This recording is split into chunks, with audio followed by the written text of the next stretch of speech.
ഇനി ഏഷ്യാനെറ്റ് ന്യൂസ് വീണ്ടും ഏഷ്യാനെറ്റ് ന്യൂസ് ആദ്യം 24 SDPIയുടെ വിഷയം തന്നെയാണ് വീണ്ടും മാതൃഭൂമി, അടുത്തത് ദേശാഭിമാനിയുടെ.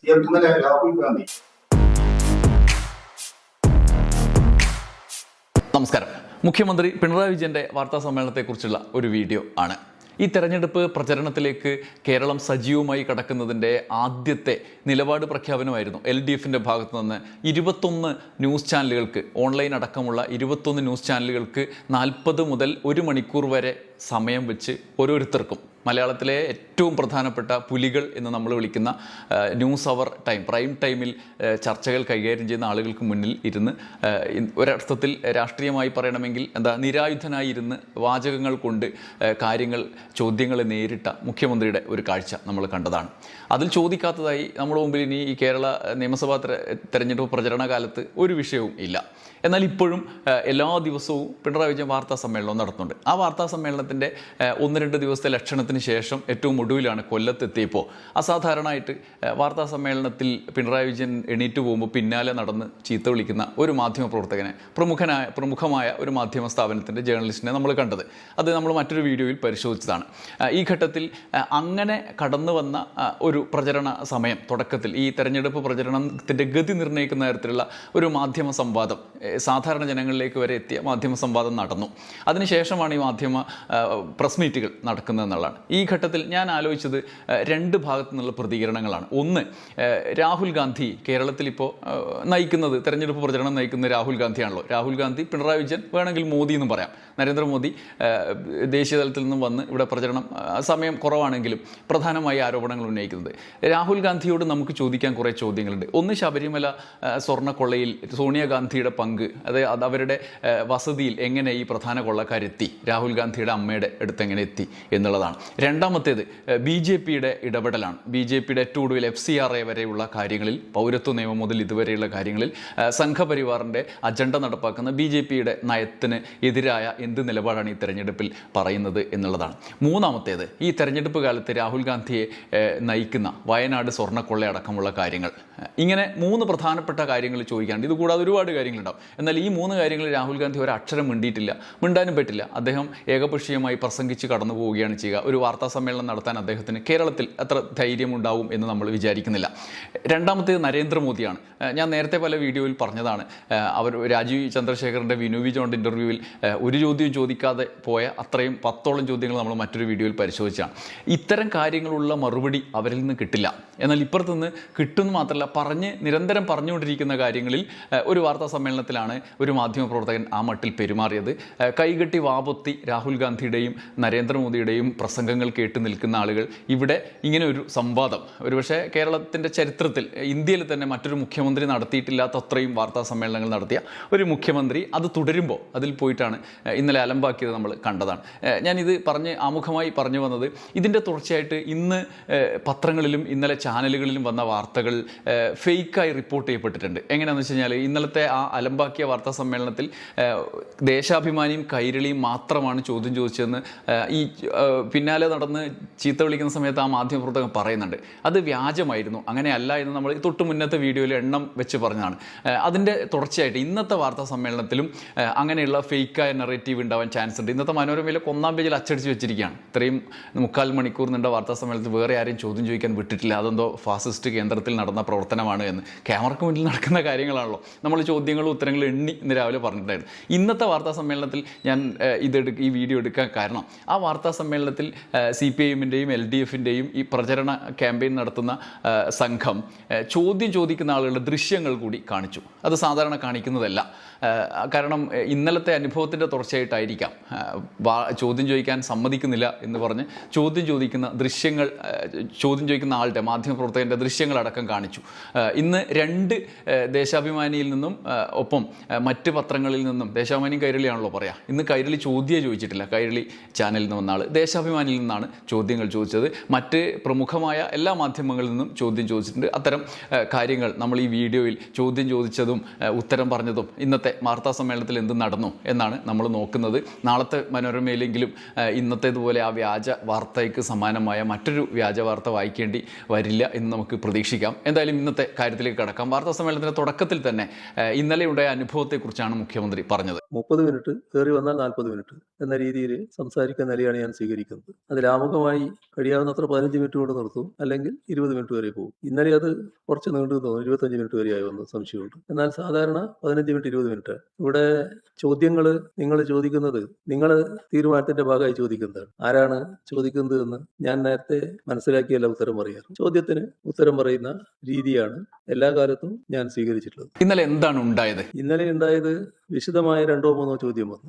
ചോദ്യം വളരെ വിശദമായി മറുപടി പറയേണ്ട തരത്തിലുള്ള 2-3 ചോദ്യം വന്നു. ആ ചോദ്യങ്ങൾക്ക് മറുപടി പറയുമ്പോഴേക്ക് 40 കഴിഞ്ഞ് 45-ലേക്ക് പോവുക. അപ്പോൾ 40 കഴിഞ്ഞപ്പോൾ ഞാൻ പറഞ്ഞു, ഇനി നമുക്കിന്ന് അവസാനിപ്പിക്കാം എന്ന് പറഞ്ഞ് എഴുന്നേറ്റ് ഞാൻ പോയി. പിന്നീട് നടന്നതോ? കുറച്ച് ദിവസമായിട്ട് കാണുന്ന ഒരു പ്രവണതയുണ്ട്. ചില ആൾക്കാർ ബഹളത്തിന് തയ്യാറായിട്ട് വരുന്നൊരു മട്ട് കാണാനുണ്ടായിരുന്നു. 2-3 ആളുകൾ, പ്രത്യേകിച്ച് 1-2 ആൾ, വലിയ ബഹളം, വലിയ ശബ്ദം, എന്തോ മറുപടി പറഞ്ഞില്ല, പിന്നെ പ്രത്യേകം ചാനലിനും പത്രത്തിനും ഒക്കെ മറുപടി പറഞ്ഞുള്ളൂ, ഞങ്ങൾക്ക് മറുപടി പറഞ്ഞില്ല എന്നൊക്കെ പറഞ്ഞൊരു വല്ലാത്ത സീൻ സൃഷ്ടിക്കുക. സാധാരണ ഞാൻ പോകേണ്ടതേ ഉള്ളൂ, പക്ഷെ അങ്ങനെയൊരു അവിടെ തന്നെ എല്ലാവരും ഇരിക്കുകയല്ലേ, അവിടെ അവരുടെ മുമ്പിൽ വെച്ചാണല്ലോ ഈ പ്രകടനം നടക്കുന്നത്. അപ്പോൾ എനിക്ക് തോന്നി അത് ക്ലാരിഫൈ ചെയ്യുന്നതാണ് നല്ലത്. ഞാൻ തിരിച്ചു വന്നു.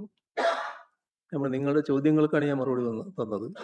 നിങ്ങളെ മനസ്സിൽ ചോദ്യങ്ങൾ ഉണ്ടായെങ്കിൽ അതിനെനിക്ക് ഉത്തരം പറയാൻ കഴിയില്ല. നിങ്ങൾ ചോദിക്കണ്ടേ? ചോദിച്ചിട്ടില്ല. ചോദിക്കാത്ത ചോദ്യത്തിന് ഞാൻ അങ്ങനെ ഉത്തരം പറയും? എൻ്റെ മുന്നിൽ വന്ന ചോദ്യങ്ങൾക്കാണ് ഞാൻ മറുപടി പറഞ്ഞത്. ഇതൊരു ബഹളം വെക്കുന്നത് ശരിയല്ല എന്ന് പറയേണ്ട കാര്യങ്ങൾ പറഞ്ഞു. ഇതൊരു പുതിയ അനുഭവമാണ്, ഒരുപക്ഷെ മുഖ്യമന്ത്രിക്ക് ഒരു ദുരനുഭവമാണ്. ഇതൊരു പുതിയ അനുഭവമാണ്. എങ്ങനെ കാര്യങ്ങൾ വക്രീകരിക്കാൻ തയ്യാറാകുന്നു എന്നുള്ളതിൻ്റെ ഒരു തെളിവ് കൂടിയാണ്. ഏത് ചോദ്യത്തിനും മറുപടി പറയുന്ന രീതിയാണ് സാധാരണ ഞാൻ സ്വീകരിക്കാറ് എന്നുള്ളത് നിങ്ങൾക്ക് എല്ലാവർക്കും അറിയാവുന്നതാണ്. അതിനെ ഒരു തെരഞ്ഞെടുപ്പിന്റെ ഘട്ടമായതുകൊണ്ട് ഒരു ബഹളമയമാക്കി മാറ്റാൻ ശ്രമിച്ചത് അത് നിർഭാഗ്യകരമായി പോയി. എന്നാൽ വാർത്താ സമ്മേളനത്തിൻ്റെ ഉള്ളടക്കത്തിൻ്റെ ഒരൊറ്റ കാര്യവും റിപ്പോർട്ട് ചെയ്യുക എന്നുള്ളതിന് പ്രാധാന്യം കൊടുക്കുന്നതിന് പകരം അവിടെ നിന്ന് നിർമ്മിക്കപ്പെട്ട പിണറായിയുടെ രോഷത്തെക്കുറിച്ചാണ്, ആ മാധ്യമപ്രവർത്തകൻ പിന്നാലെ നടന്ന് ബഹളം വെച്ചതിനോട് അദ്ദേഹം നടത്തിയ പ്രതികരണമാണ് റിപ്പോർട്ട് ചെയ്യപ്പെട്ടത്. അതിൽ തന്നെ അദ്ദേഹം തിരിച്ചു വന്ന് വീണ്ടും മാധ്യമപ്രവർത്തകരോട് സംസാരിച്ചതിന് ചിലപ്പോൾ ജനങ്ങൾ അറിഞ്ഞിട്ടുണ്ടാവില്ല, അമ്മാതിരി റിപ്പോർട്ടിംഗ് ആണ് ഇന്നുണ്ടായത്. ഈ സാഹചര്യത്തിലാണ് ഞാൻ നേരത്തെ പറഞ്ഞ പോലെ ഇന്നത്തെ വാർത്താ സമ്മേളനത്തിൽ എന്താണ് സംഭവിച്ചതെന്ന് നമ്മൾ പരിശോധിക്കുന്നത്. ഇന്നത്തെ വാർത്താ സമ്മേളനത്തിൽ ചോദ്യങ്ങൾ നമ്മൾ എന്താ പറയുക, മുന്നേ ഇല്ലാത്തൊരു അനുഭവത്തിൻ്റെ കൂടി വെളിച്ചത്തിൽ നമുക്ക് നോക്കാം. ചോദ്യത്തിലേക്ക് കടന്നു. എന്താണ് ചോദ്യം, ആരൊക്കെയാണ് ചോദ്യം ചോദിച്ചതെന്ന് നോക്കാം. ആദ്യം 24 ന്യൂസിൽ നിന്നാണ് ചോദ്യം. SDPI വിഷയം. SDPIയുമായി ബന്ധപ്പെട്ടിട്ട് ഇന്നലെ SDPI സംസ്ഥാന പ്രസിഡന്റ് CP ലത്തീഫ് ഞങ്ങളടക്കമുള്ള മാധ്യമങ്ങളുടെ ഒരു പ്രതികരണത്തിൽ നിയമത്ത് LDF പിന്തുണയ്ക്കുമെന്ന് പ്രഖ്യാപിച്ചു. കഴിഞ്ഞ തവണയും LDF-നായിരുന്നു നിയമത്തെ SDPIയുടെ പിന്തുണ.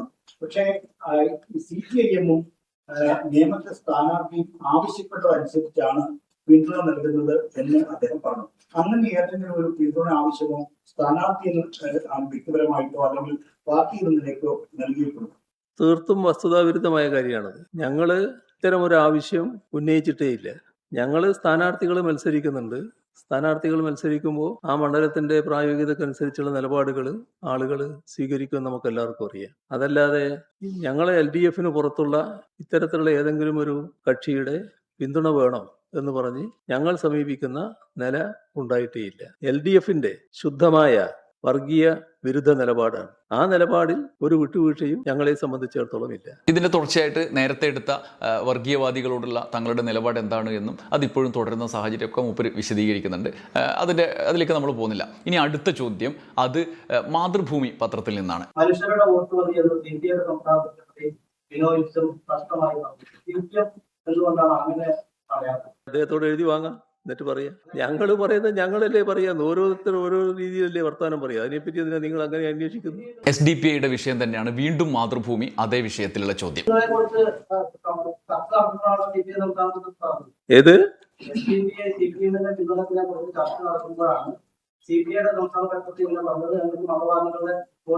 ഞങ്ങളുടെ നിലപാട് എല്ലാവർക്കും വ്യക്തമാണല്ലോ. വലിയ തോതിൽ വർഗീയതക്കെതിരെ നിലപാടെടുക്കുന്നു. ബിനോയ് വിശ്വം പറഞ്ഞതുമായി താരതമ്യം ചെയ്തുള്ള മറുപടിയാണ്. അടുത്തത് റിപ്പോർട്ടർ TVയിൽ നിന്നാണ്, അതും SDPI. SDPIയുടെ വോട്ട് വേണ്ടെന്ന് UDF പരസ്യമായ നിലപാടെടുക്കും. സമാനമായ ഒരു നിലപാട് LDF സ്വീകരിക്കും. എവിടുന്നാ എടുത്തത്? ഏത് കാലത്താ നിങ്ങൾ ജീവിക്കുന്നത്? ഏത് നാട്ടിലാണ് നിങ്ങൾ ജീവിക്കുന്നത്? നിങ്ങൾക്ക് ഓർമ്മയില്ലേ ഈ പാലക്കാട്ടെ തെരഞ്ഞെടുപ്പ്? വളരെ കാലം മുൻപ് എന്തെങ്കിലും പറഞ്ഞു വിട്ടല, ഏതെങ്കിലും കാര്യങ്ങൾ പറയാൻ വേണ്ടി വസ്തുതകളാകെ മറച്ചു വെച്ച് പറയലാണ്. എന്തായിരുന്നു അവർ സ്വീകരിച്ച നിലപാട്? എത്ര കണ്ടോ ഒക്കെ ചങ്ങാതിമാരായിട്ടായിരുന്നു അവർ നടന്നത്. മറന്നുപോയോ? അത് നിങ്ങളും മറന്നുപോയി. ഇനി ഏഷ്യാനെറ്റ് ന്യൂസിലെ മാധ്യമപ്രവർത്തകന്റെ ചോദ്യമാണ് SDPI. ഭാഗത്തുനിന്ന് വ്യക്തമായ ഉത്തരം ഇപ്പോൾ വരെ ഇല്ല. അതാണ് ഈ ചോദ്യങ്ങളിലെ ഉയർന്ന നിങ്ങൾക്ക് വേണ്ട ഉത്തരം കിട്ടുന്നില്ല എന്ന് മാത്രമേ ഉള്ളൂ. നിങ്ങൾ ആഗ്രഹിക്കുന്ന ചില കാര്യങ്ങളുണ്ട്. നിങ്ങൾ ആഗ്രഹിക്കുന്നത് ഞങ്ങൾക്ക് സാധാരണഗതിയിൽ വലിയ തോതിലുള്ള ഒറ്റപ്പെടൽ വരണം എന്നാണ്. പക്ഷെ എന്ത് ചെയ്യാനാണ്? നാട്ടുകാരങ്ങനെ ഒറ്റപ്പെടുത്താൻ തയ്യാറല്ല. നല്ല രീതിയിൽ ഞങ്ങളെ പിന്താങ്ങാനാണ് തയ്യാറാകുന്നത്. അതുണ്ടാക്കുന്ന വേവലാതിയുണ്ട്. അത് ചെറിയ വേവലാതിയല്ല. ഞങ്ങള് അനായാസേന ജയിച്ച് അവിടെ കയറി ഇരിക്കാൻ പോകുകയാണെന്ന് ധരിച്ചവർക്ക് ഇപ്പോ വല്ലാത്ത പൊള്ളലേറ്റിട്ടുണ്ട് ജനങ്ങളുടെ പ്രതികരണം. വീണ്ടും ഏഷ്യാനെറ്റ് ന്യൂസിന്റെ മറ്റൊരു മാധ്യമപ്രവർത്തകയുടെ ചോദ്യം അത് SDPI ഡീലിനെ കുറിച്ചല്ല, BJPയുമായിട്ടുള്ള ഡീലിനെ കുറിച്ചാണ്. ഡീലുണ്ടെന്നാണ് പ്രതിപക്ഷം CPM-നെതിരെ ആരോപിക്കുന്നത് BJPയുമായിട്ട്. അതിനുള്ള പുതിയ തെളിവായി പറയുന്നത് പ്രധാനമന്ത്രി കേരളത്തിൽ വന്നിട്ടും ഈ ശബരിമല സ്വർണ്ണക്കൊള്ളയെ പരാമർശിച്ചിട്ടില്ല എന്നാണ്. ഈ ആക്ഷേപത്തിന് ഈ CPM-നുള്ള മറുപടി. ഇതാണ് ഞാൻ നേരത്തെ പറഞ്ഞുകൊണ്ടിരുന്നത്. പിന്നെ അതേ ചോദ്യമാണ്. അതേ ചോദ്യം തന്നെ ആവർത്തിച്ചുകൊണ്ടിരിക്കുകയാണ്. അതാണ് നമ്മളെ ഒരു പ്രത്യേകത. നിങ്ങൾ ചിലര് ഇതിന് ചില കാര്യങ്ങൾ തീരുമാനിച്ച് വന്നിരിക്കുകയാണ്. അതിന്റെ മേലെ ഇങ്ങനെ കറങ്ങിക്കൊണ്ടിരിക്കുകയാണ്. യഥാർത്ഥത്തിൽ ആരാണ് ഡീൽ നടത്തുന്നത് എന്നത് സംബന്ധിച്ച വിശദീകരണം കൂടി അദ്ദേഹം നടത്തുന്നുണ്ട്. ഇന്ന് കോൺഗ്രസിന്റെ നേതാക്കന്മാര് RSS ഉന്നയിക്കുന്ന, സംഘപരിവാർ ഉന്നയിക്കുന്ന പ്രശ്നങ്ങൾക്ക് കൃത്യമായ നിലപാടെടുക്കുന്നുണ്ടോ? ഇപ്പൊ പറഞ്ഞില്ലേ, നമ്മുടെ ക്രൈസ്തവ മിഷണറിമാരിൽ ക്രൈസ്തവ വിഭാഗത്തിലടക്കം വലിയ തോതിൽ ആശങ്കയുണ്ടാക്കിയ നിയമ ഭേദഗതി, അക്കാര്യത്തിൽ കൃത്യമായ നിലപാട് പറയാൻ തയ്യാറാകുന്നുണ്ടോ? എന്തുകൊണ്ടാണ് പറയാത്തത്? എവിടെയാണ് ഈ ഒരുതരം നേരത്തെയുള്ള ആ മൃദു സമീപനം കോൺഗ്രസിന്റെ ഭാഗത്തുണ്ടാവുകയല്ലേ പല കാര്യങ്ങളിലും? ഇതൊക്കെ ചരിത്രത്തിന്റെ ഭാഗമല്ലേ? ഞങ്ങളെ അതിന്റെ ഭാഗമാക്കാൻ നോക്കണ്ട എന്നുള്ളതാണ് എനിക്ക് പറയാനുള്ളത്. നമുക്ക് ഇപ്പം നിർത്താം. അടുത്ത് ദേശാഭിമാനിയുടെ ചോദ്യമാണ്.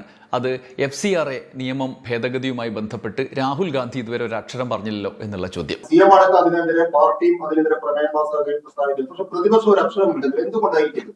ഇത് ഗൗരവമായ ഒരു വിഷയം തന്നെയാണ്. അത് വലിയ ആശങ്ക നമ്മുടെ ന്യൂനപക്ഷ വിഭാഗങ്ങളിൽ, പ്രത്യേകിച്ച് ക്രൈസ്തവ വിഭാഗങ്ങളിൽ ഉണ്ടാക്കിയിട്ടുണ്ട്. അടുത്തത് ദേശാഭിമാനിയുടെയാണ്. രാഹുൽ ഗാന്ധിയുടെ ശബരിമല സ്വർണ്ണക്കൊള്ളയുമായി ബന്ധപ്പെട്ട ആരോപണത്തെക്കുറിച്ചുള്ള ചോദ്യം. ഇന്നലെ രാഹുൽ ഗാന്ധി കേരളത്തിൽ വന്നിട്ട് സ്വർണ്ണക്കെട്ട താരപ്പാർന്ന പാരടിക്കാനും പറയും. അതുപോലെ പ്രതിപക്ഷ നേതാവ് പറഞ്ഞ മുഖ്യമന്ത്രി സംവാദത്തിന് തയ്യാറാണെന്നാണ്. ഇത് സംബന്ധിച്ച് മുഖ്യമന്ത്രി പ്രതികരിക്കാം. രാഹുൽ ഗാന്ധിക്ക് ആളുകൾ തന്നെ മറുപടി പറഞ്ഞില്ല. ഞാൻ തന്നെ എന്നെ കൊണ്ട് തന്നെ പറയിപ്പിക്കണം. രാഹുൽ ഗാന്ധിക്ക് കൃത്യമായി മറുപടി ആള് പറഞ്ഞല്ലോ. അത് എങ്ങനെയാണ് ഈ കട്ടവരൊക്കെ സ്വന്തം വീട്ടിലെത്താനിടയായതെന്ന് ആലോചിച്ചാൽ അതിനുള്ള മറുപടിയായല്ലോ. അടുത്തത് ന്യൂസ് 18ലെ മാധ്യമപ്രവർത്തകന്റെ ചോദ്യമാണ്. പ്രതിപക്ഷ നേതാവ് മുഖ്യമന്ത്രി സംവാദം എന്ന നിലയിലുള്ള വാർത്തയെക്കുറിച്ചുള്ള ചോദ്യം. സംവാദത്തിനാണ് അങ്ങേ പ്രതിപക്ഷ നേതാവ് ക്ഷണിച്ചത്, വെല്ലുവിളിച്ചത്. അങ്ങ് ഫേസ്ബുക്കിലൂടെ മാത്രമേ സംവാദം ഉണ്ടാകുകയുള്ളൂ, അല്ലെങ്കിൽ കേരള സംവാദം ഉണ്ടാവുക? അല്ല, ഇത് ഫേസ്ബുക്കിലുള്ള ഒരു സംവാദത്തിനാണ് ഞാൻ ക്ഷണിച്ചത്. ഫേസ്ബുക്കിലുള്ള സംവാദത്തിന് തയ്യാറല്ല എന്ന് അദ്ദേഹം പറഞ്ഞിട്ടില്ല എന്നാണ് തോന്നുന്നത്. ആ സംവാദം നടക്കട്ടെ. മറ്റൊരു പ്രധാനപ്പെട്ട സംഭവമാണ് ദേശീയ തലത്തിൽ തന്നെ ചർച്ചയായിക്കൊണ്ടിരിക്കുന്ന ഹൈക്കമാൻഡിൻ്റെ പ്രതിനിധികൾ സ്ഥാനാർത്ഥിയാകുന്നതിന് വേണ്ടി ഹരിയാനയിൽ നിന്ന് മഹിളാ കോൺഗ്രസ് നേതാവിനോട് കോഴ വാങ്ങിച്ചു എന്നുള്ള ആരോപണം. AICCയിൽ വന്ന് ആത്മഹത്യ ചെയ്യുന്നതൊക്കെ പറഞ്ഞ് KC വേണുഗോപാലും കൊടിക്കുന്നിലുമൊക്കെ പ്രതിക്കൂട്ടിലാക്കപ്പെടുന്ന സാഹചര്യം ഉണ്ട്. കേരളത്തിൽ അത് ചർച്ച ചെയ്യുന്നില്ല. ആ വിഷയത്തെക്കുറിച്ചും കൈരളി ന്യൂസിൽ നിന്ന് AICC നേതാക്കൾ തന്നെ നേരിട്ട് കോഴ വാങ്ങിയെന്ന് കോൺഗ്രസിന്റെ നേതാവിന്റെ ഭർത്താവ് തന്നെ പറയുന്നു. നേരത്തെ KC വേണുഗോപാലായിരുന്നു, ഇപ്പൊ കൊടിക്കുന്നിൽ ശ്രീകാന്തിന് ശേഷം ഇപ്പൊ പ്രിയങ്ക ഗാന്ധിയുടെ PA തന്നെ പണം വാങ്ങി നേരിട്ടുള്ള വാർത്തകൾ വരും. ഇപ്പോഴും AICC ലീഡർഷിപ്പ് ഇതിന് മറുപടി പറഞ്ഞിട്ടില്ല. CM ശ്രദ്ധയപ്പെട്ടിട്ടുണ്ട്. ഇത് നേരത്തെ തന്നെ ഉയർന്നു വന്നൊരു കാര്യമാണല്ലോ. അതിനെപ്പറ്റി എന്തുകൊണ്ടാണ് AICC നേതൃത്വം ഗൗരവമായിട്ട് എടുക്കാത്തത്? ഇത്രയുമാണ് ഇന്നത്തെ വാർത്താ സമ്മേളനത്തിൽ വന്ന ചോദ്യം. ഇപ്പൊ നിർത്താം. ഇന്നത്തേതിന് സമാനമായ നിലയിൽ തന്നെ ഇന്നലെ വാർത്താ സമ്മേളനത്തിൽ ചോദ്യങ്ങൾ ഉയർന്നു എന്നാണ് നമുക്ക് അതിൻ്റെ വീഡിയോകൾ പരിശോധിച്ചപ്പോൾ മനസ്സിലായത്. പക്ഷേ ചിത്രീകരിക്കപ്പെട്ടത് മറ്റൊരു നിലയിലായിരുന്നു. ചോദ്യങ്ങൾക്ക് ഒടുവിൽ ബഹളം വെച്ച ആളുടെ വാക്ക് എടുത്തുകൊണ്ട് മാധ്യമങ്ങൾ, ചാനലുകളും പത്രങ്ങളും മറ്റാരെയും ചോദിക്കാൻ വിടാത്ത വാർത്താ സമ്മേളനമാണ് എന്നുള്ള ആഖ്യാനമാണ്.